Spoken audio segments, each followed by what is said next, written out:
bit about how this tool works and why it's a good idea. Here you'll notice that we have online discussion for uh, a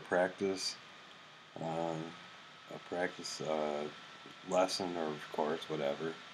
And here, because this is such an important exercise for the students, I go into a little bit more detail on what I expect in the discussions. So there's a little bit of an introduction, talks about plagiarism and things like that.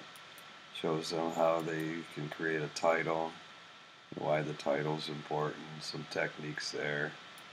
Uh, then we break it down into a post, and as you can see, there is a video that goes along with this. Let's face it, for some. Then talks about the effort and graphics and how they get their points and how the points are broken down. Anyways, so what we have here is basically a tiny website that's easy to do inside of Canvas. Now, the good part about this is that this is controlled by a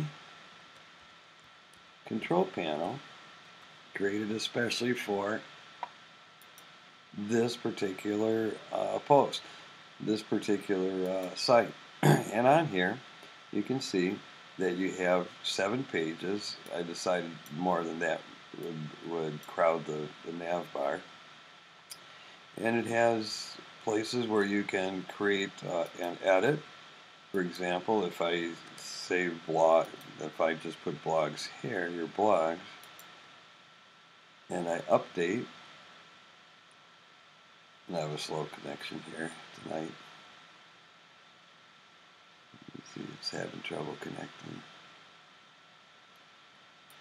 But if we go to our site, once it's done loading, you can see that by going to net.specsgfx.com, you can update the blog. Okay, now we have a slow connection here, and it's causing a little bit of grief. But as you can see, from this area here, you can control the entire enterprise in Canvas. Other things that are on here is you have a series of scripts. Here's the iframe where you can put what you do anywhere. You have different image configurations with animation or no animation, depending on if you wanted a line left or on line right. Here you have the pattern for hyperlinks for YouTube video, some example of the motions that are available, and an example of a header graphic so that you can create a header graphic to meet your needs. Now, what's cool about this is that any of these blue text here, you can change. So if we say tools for designing, and let's say the link is, and we could go and capture it and paste it in here, http://designworld.com. And so basically you can modify any of these blue text, and if you want to add any additional CSS, you can do that as well.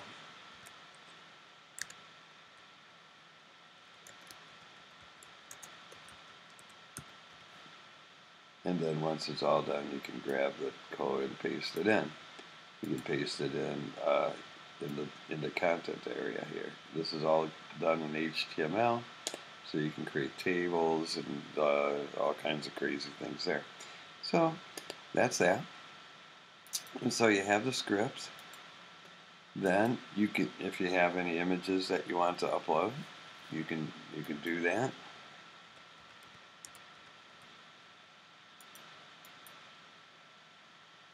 And it's one of those kind of deals. Let's see. I'll do a Google, go to Google icon. And then you can take a look to see what kind of graphics you have up there. It's a light box. And that's where you can get the name of your graphic.